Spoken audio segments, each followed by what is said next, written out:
As the end of the war in Europe draws near, the Zionist leadership focuses on bringing Holocaust survivors to Palestine. The Jewish brigade, stationed in Italy and made up of Palestinian Jews, offers the ideal means. Brigade member Israel Karmi exploits the British bureaucracy's love for initials. He invents a fake army brigade and names it TTG. It stands for Tilhas Tizik Geschäften, a combination of Yiddish and Arabic that loosely means up your rear end. Armed with forged paperwork and pretending to be transferring prisoners of war, TTG trucks gather up thousands of refugees across Europe and transport them to southern ports, first in Italy, then in France.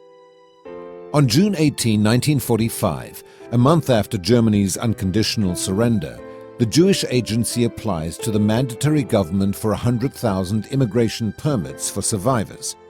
Zionist hopes are dashed when the new Labour government adopts the same policy as the previous government.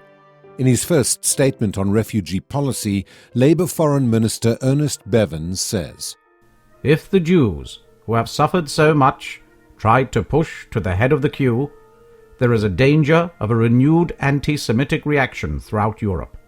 This turn of events so shocks the official leadership in Palestine that it joins in the underground war against the British, destroying railroads, oil refineries, and other installations.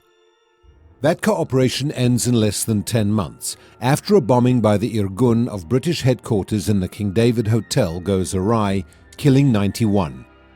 From now on, the official Zionist leadership concentrates on illegal immigration.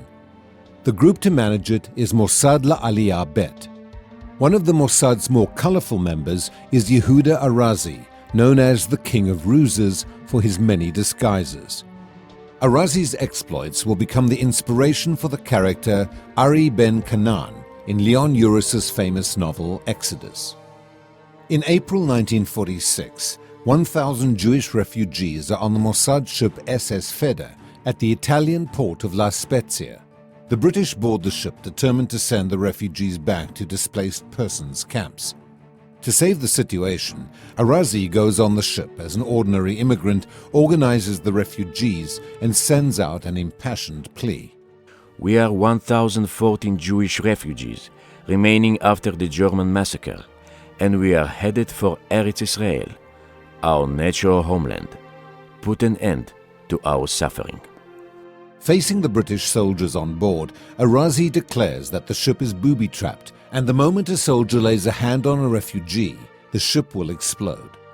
Arazi then announces a ship-wide hunger strike, and 3 days later, that 10 refugees will commit suicide each day. In the face of terrible worldwide publicity, the British cave in. All the passengers are admitted legally to Palestine. It is a rare victory for the Zionists, but with contradictory results. It encourages the Mossad to increase its activity, but hardens British resolve to stop it. In all, 39 ships of the Royal Navy operate against the refugee boats between 1945 and 1948, a task force larger than the Mediterranean fleet when World War II began. The British strategy works.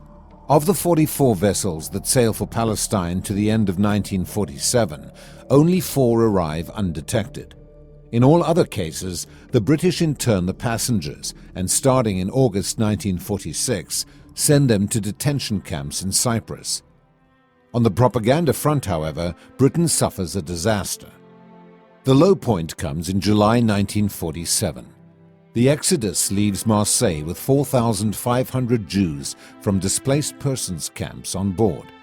When it reaches Palestine's coastal waters, 2 British destroyers ram the boat.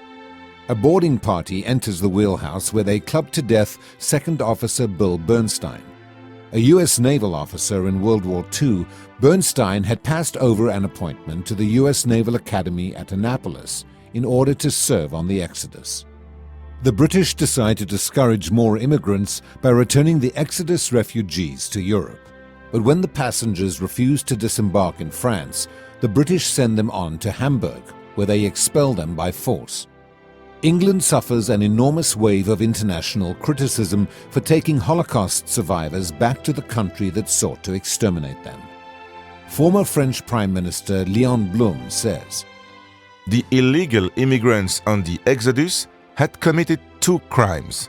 First, they had remained alive during the fearful days of the Hitler regime.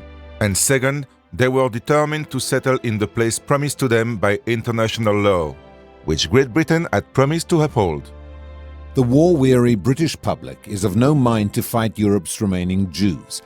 The combination of the Irgun's revolt on the ground in Palestine and the moral opprobrium Britain suffers in its war on survivors is finally too much. On September 26, 1947, Britain announces its intention to leave Palestine. The UN votes for partition on November 29, 1947. In the 5 months before the British depart, on May 14, 1948, they make no attempt to maintain public order in Palestine. It is only in its approach to Jewish immigration that Britain remains steadfast. Although the UN urges Britain to turn over the port of Haifa to the Jews, it refuses to do so, seizing ships with a total of over 20,000 passengers in that 5-month period and sending them to Cyprus. 2 immigrant ships are at sea on May 15, 1948, the day David Ben-Gurion proclaims the State of Israel. The immigrants receive the following cable. You are the last of the illegal immigrants and first to arrive freely. We are waiting to welcome you ashore as free citizens of your homeland, which is fighting for her independence. Jewish sovereignty has replaced British. The gates of Palestine are at last open to all Jews.